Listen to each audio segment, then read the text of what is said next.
Magandang araw mga bata! Sa aralin na ito ay matututuhan mong maipakita ang pananalig sa Diyos sa pamamagitan ng pagsunod sa Kanyang mga aral. At ito ay nagdudulot ng pagkakaroon ng mabuting asal. Gawin natin. Basahin ang mga pangungusap sa ibaba.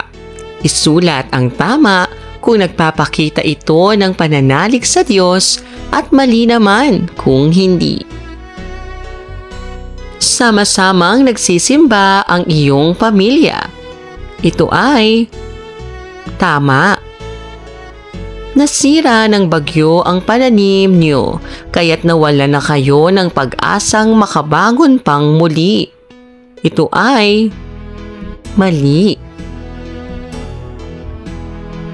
Anumang pagsubok ang dumating sa iyong buhay, naniniwala kang hindi ka pababayaan ng Diyos.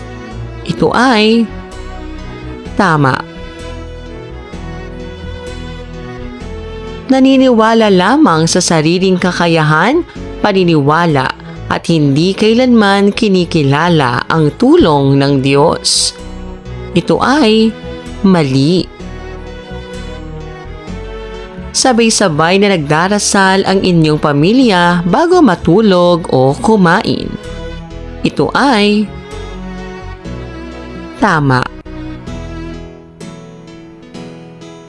Gawin natin. Sa iyong sagutang papel, lagyan ng check ang bilang ng larawan kung ito ay nagpapakita ng pananalig sa Diyos. Lagyan naman ng X kung hindi.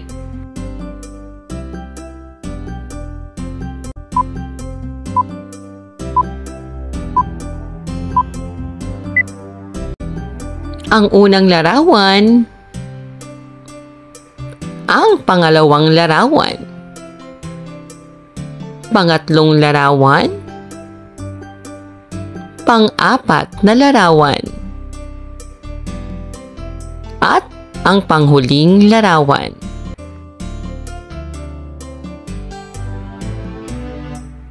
Gawin natin. Basahin ng mabuti ang bawat pahayag. Isulat ang letra ng tamang sagot. Maagang gumigising si Lito araw-araw upang simulan ang mga nakatakdang gawain.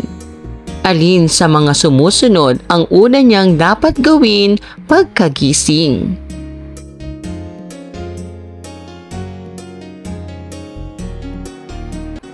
Nakaugalian na ni Mirna ang magdasal bago at pagkatapos kumain.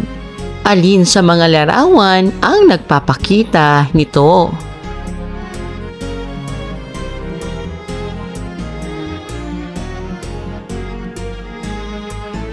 Nalungkot at nababahala si Martha dahil nagkasakit ng malubha ang nanay niya. Paano niya maipapakita ang pananalig sa Diyos sa kabila ng problemang kinahaharap?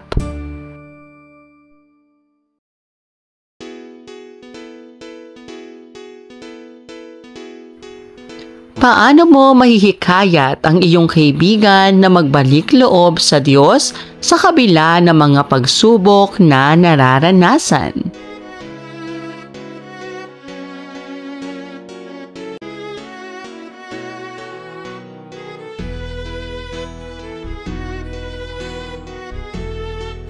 Paano mo maipapakita ang pananalig sa Diyos sa gitna ng mga suliraning kinahaharap?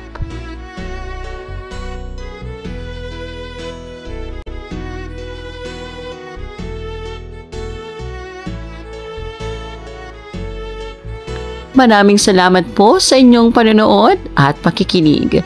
Hanggang sa muling pag-aaral ng asignaturang GMRC. Paalam!